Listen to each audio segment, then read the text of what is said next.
Salut tout le monde, j'espère que vous allez bien. Aujourd'hui, je vais vous parler d'un petit thème, petite problématique qu'on rencontre tous dans la vie de tous les jours. C'est la sédentarité. Et je voulais vous parler rapidement de la sédentarité parce que souvent, on pense à sédentaire ou actif. Donc, soit on est passif, on est en repos, soit on est actif, on est en activité. Et ça sert pour calculer les calories, pour les coachs, ça sert pour être un terme médical, pour les médecins.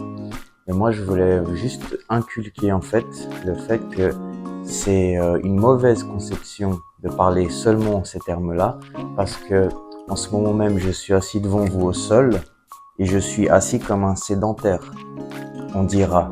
Sauf que je suis au sol et mes muscles en ce moment, ils travaillent beaucoup plus que quelqu'un qui regarde cette vidéo ou qui est assis sur une chaise, où sa position et sa posture va être ramollie sur ses hanches, alors que ici au sol, mes fessiers et avec l'appui de mes pieds, surtout du côté là des malléoles et on va dire vraiment sur la pointe, là je sens de mes os au niveau des fessiers.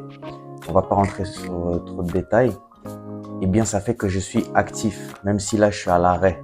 Ça veut dire que si je suis assis au sol, je suis un sédentaire plutôt actif, plutôt que si je suis assis sur un banc ou sur une chaise, ça me fera être un sédentaire actif.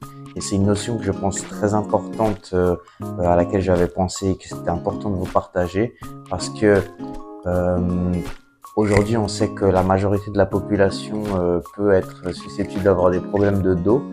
Et quand on regarde les populations dites primitives, et les études montrent qu'elles se reposent jusqu'à 9 heures par jour, sans forcément être en train de marcher, de chasser, ou de cueillir, ou de faire leurs travaux de la communauté, eh bien, ils n'ont pas de problème de hernie discale ou de lambeau sciatique ou de maux de dos tout simplement.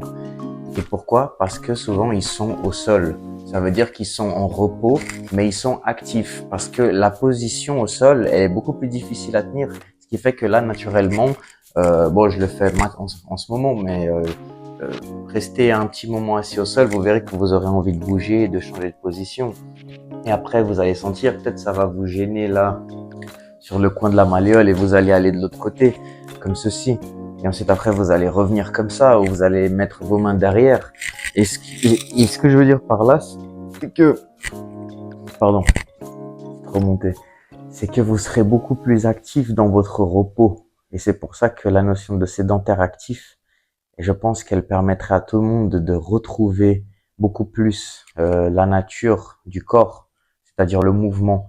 Même quelqu'un qui est en position à l'arrêt comme ça, ou en train de méditer, en fait, il est en mouvement.